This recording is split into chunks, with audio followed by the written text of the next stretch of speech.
Welcome to Canuden, the rumoured home of a time-travelling portal, a coven of witches, wandering ghosts, flighty demons, lurking devils and toiling cunning men, of strange occurrences, paranormal happenings and sinister sightings stretching across 500 years. Canewdon is an isolated village in the Rochford district of Essex, England. Surrounded by marshland, it was once difficult to reach, with public transport only arriving after World War I. The site of the village has a history spanning 2,000 years, right back to the Neolithic period.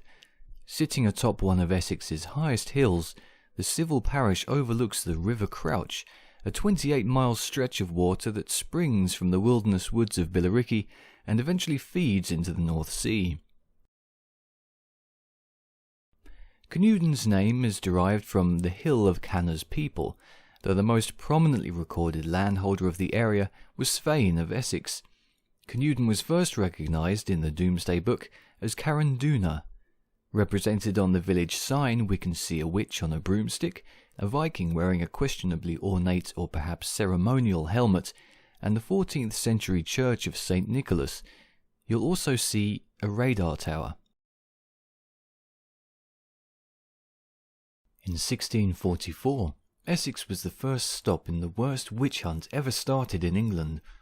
Led by the psychotic woman-culling charlatan himself, Matthew Hopkins. It is said, however, that Canewdon was too rife with evil for Hopkins to commit to a visit. There could have been other factors that put him off, such as a potentially arduous journey to the isolated village, or the possibility that the residents were too poor to afford Hopkins' fee of 20 shillings a town. Or maybe the folk of Canewdon were resigned to live amongst those regarded as witches, and required no witch-finder to confront them. Whatever the reason, Canewdon was not spared its share of witch trials, with a few spanning a 10-year period from 1580 to 1590. The first took place in 1580 and concerned the spinster Rose Pye, who was accused of bewitching a 12-month-old child named Johanna Snow.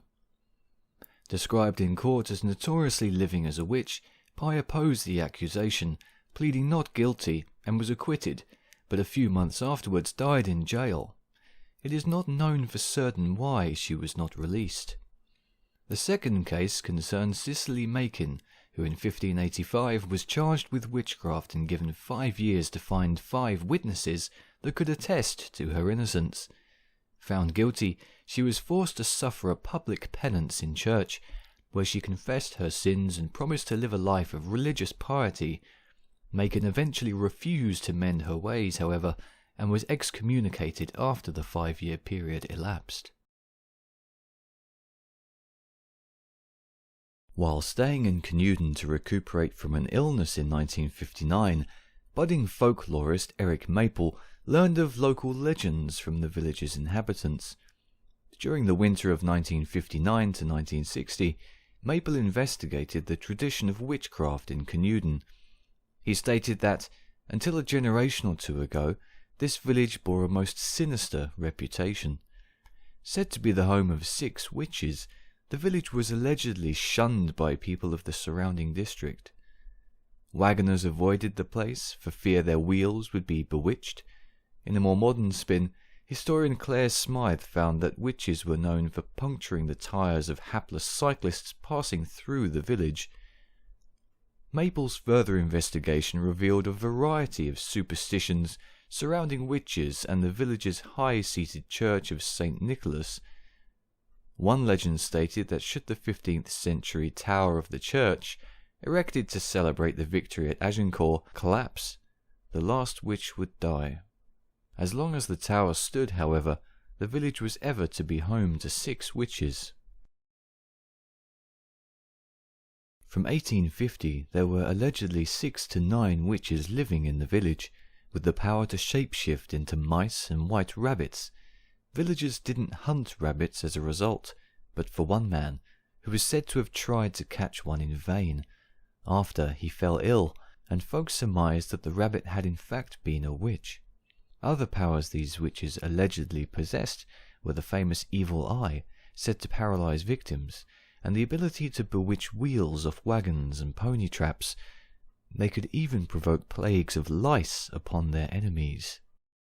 Many of the witch legends Maple learned originated from the 19th and early 20th centuries and had been passed down through the local agricultural community. Villagers believed that every time a stone fell from St. Nicholas's church tower, that a witch had died and another had taken their place. During his time in Canewdon, Maple discovered many more traditions associated with the church itself that the villagers observed and practiced. Children would dance around the churchyard, an act thought to protect against bewitchment. It was also believed by villagers that if one were to walk around the grounds of the church 7 times on Halloween, they would see a witch or witches, and the witches may sing to them. Another version of this superstition stated that if one did the same, but around a large tombstone in the graveyard, they would conjure the devil himself. It was said that a novice initiate seeking to join a coven should dance around the church to summon the devil. Even now it is believed that anyone who walks around St. Nicholas's church tower at midnight will be forced to dance with witches.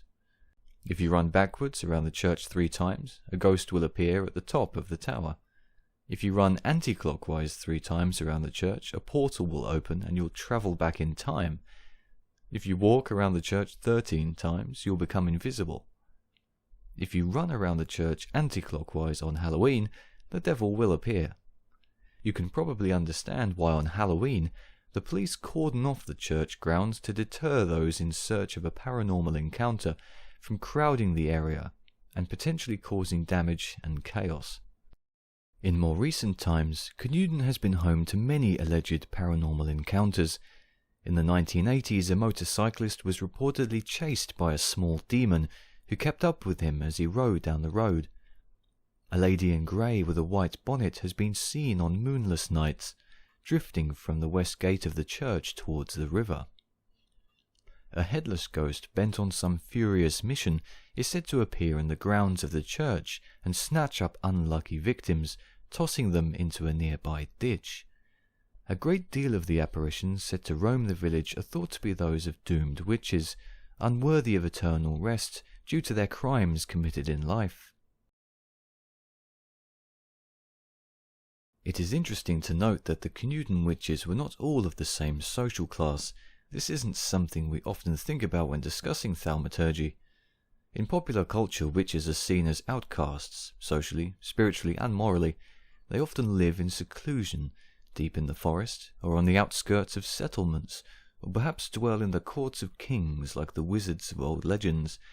Their social standing isn't clearly defined. We often see magicians, wizards and witches as freelance, self-employed healers and hexers out for themselves and the pursuit of mischief, willing to help or hinder those in need at will for their own designs. In reality, those accused of being witches were often women with families, living under great suspicion in small communities. Sometimes whole families were said to be witches, as if the dark gift was somehow hereditary. In Essex alone, 90% of all accused witches were women, and were said to share their gift with other family members or friends, recruiting those they knew into covens. In Canuden, it was said there were as many witches in silk as in cotton. This is a reference to the belief that witches of lower and upper social classes practiced witchcraft in the village. The Times newspaper interviewed one of the oldest villagers, Arthur Dawes, in 1959, and found that as a child in the 1800s, he knew the most prominent witches of the town to be none other than the minister's wife and an aristocrat called Lady Lodwick. James Murrell, a well-known cunning man or male witch from Hadleigh, allegedly asked the minister for permission to put a spell on all the witches of the village that would force them to gather and dance in the churchyard, outing themselves. Murrell was to do this by exercising his whistling powers. The minister refused, it was said, because he wished to protect his wife, whom he knew to be a witch of the local coven. We can see from this example that witchcraft seduced folk of all social classes.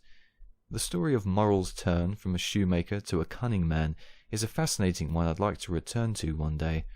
As we'll see shortly, however, there was another wizard more local to Canuden with far more sinister intentions. Thank you for joining me in this episode of British folklore, myths and legends. If you enjoyed this video, be sure to like, share and subscribe. I'll see you next time.